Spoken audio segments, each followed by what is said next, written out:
Okay, speaking of prayer, let's talk about this statement, God is sovereign or God is in control, because I've seen a lot of people triggered by that statement. I've been seeing a lot of posts going around, typically from left-wing identifying Christians, social justice identifying Christians that are saying, "Oh, that's something called spiritual bypassing. You are ignoring the real suffering and the real danger that is threatening the lives of marginalized people if Donald Trump wins. And so please don't just kind of gloss over their suffering and their pain and their fear by saying that God is in control." You've heard people say, "Oh, well, God was in control during the Holocaust, but people still suffered and died. God was in control during all of these terrible things that have happened throughout history, and people still died and suffered." Yes, all of that is true. Number one, let's not compare those things to what is happening right now. We are going through an election where the candidate you might not like will win. That's really different. And there's not going to be, I know people get mad when I say this, but if Donald Trump wins, your rights are not going away. They haven't gone away for the past 4 years. People say, "Oh, there's people who are going to die if Donald Trump wins." Who? Who and how? Through what policy that he is advocating for? I mean, we already have the Supreme Court that you don't like. I mean, what's Donald Trump going to do that is going to take away your life and livelihood, lower your taxes? I mean, there's just not a whole lot of explanation for that. So let us try to not make the comparison between something like the Holocaust and then something like your politician possibly losing an election.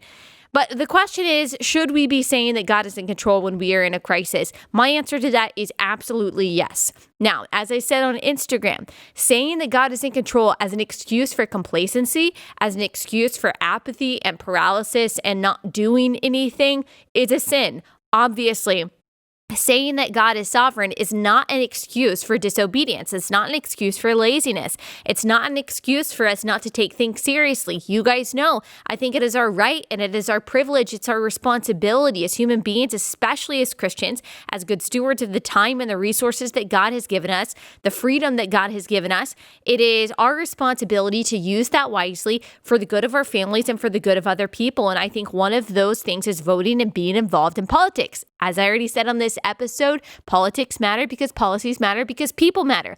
And so we know all of that.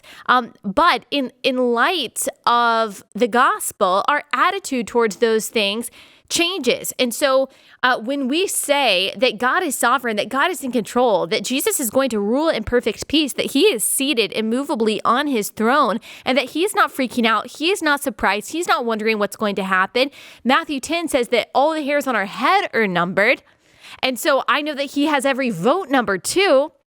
When we say those things, we are not saying that policies don't matter. We are not saying that there won't be consequences to the election or that it doesn't matter and that we should just ignore it and that we should just say, la, la, la. We're just going to ignore the reality of what's going on here on earth. No, we are saying that we view everything that's going on here on earth in light of the hope that we have in heaven. The Bible says that we are citizens of heaven. If you are a Christian, we are not citizens of this earth. We are exiles on earth. We are strangers dwelling in this land, but our citizenship, our dwelling place, our hope, our membership is ultimately in heaven.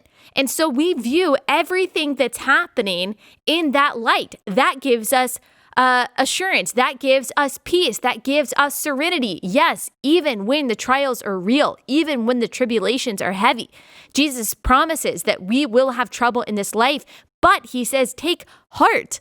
I have overcome the world. And so that is where our victory ultimately lies. So when we say that God is sovereign, we are simply saying, take heart. Take heart. The Jesus that you trust in, that you follow, has already overcome the world, and he has promised that he is going to claim ultimate victory once and for all, and that there will be no more elections, there will be no partisan politics, there will be no division, there will be no depression, there will be no sadness. And so as we care about the things that are going on in this life, as we care about elections, as we vote, as we seek the truth, as we obey the Lord and do the work that he has called us to do, we have hope, we have peace. The phrase that God is in control or God is sovereign should not be triggering to the Christian. It should not be triggering. It should be relieving.